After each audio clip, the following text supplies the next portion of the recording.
మూర్తి justice కన్నమనేని Ramakrishna Prasad అన్నారు. విద్యార్థుల ఎదుగుదలతోనే దేశ అభివృద్ధి కూడా జరుగుతుందని పేర్కొన్నారు.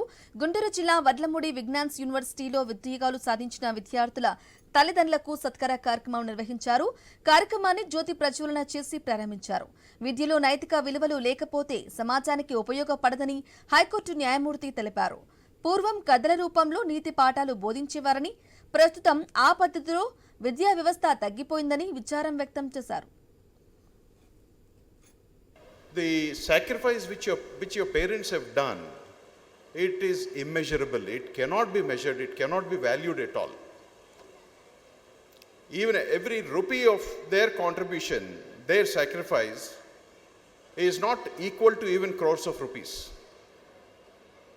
And if bear one thing in mind, that if they would not have sacrificed this for your sake, and they would have simply enjoyed this money, you would not have been here to receive the degrees, the valuable degrees, and you would not have been able to even get the jobs.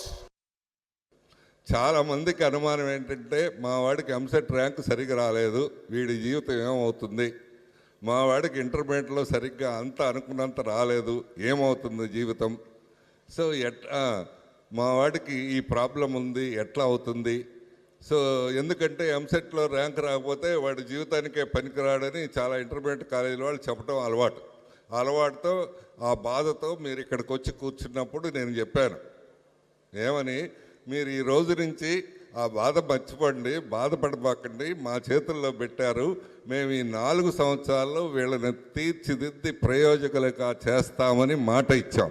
Dais మీద ఇచ్చిన మాటను నిలబెట్టుకున్నామని సగర్వంగా సమీర్యంగా మీ అందరికీ తల్లిదండ్రులందరికీ తెలియజేస్తున్నా. ఒకరోజు 6 నెలల్లో జరిగింది కాదు, 2 సంవత్సరాల ప్రణాళికాబద్ధంగా చేసిన వ్యవహారం ఇది. ఇంకా మా ఫ్యాకల్టీ మెంబర్స్ పదే నేను చెప్పేది ఏంటంటే, మన దగ్గర 15,000 మంది పిల్లలు ఉన్నారు అంటే దాని అర్థం 15,000 కుటుంబాలకి మనం జవాబు చెప్పాలి అనేది పదే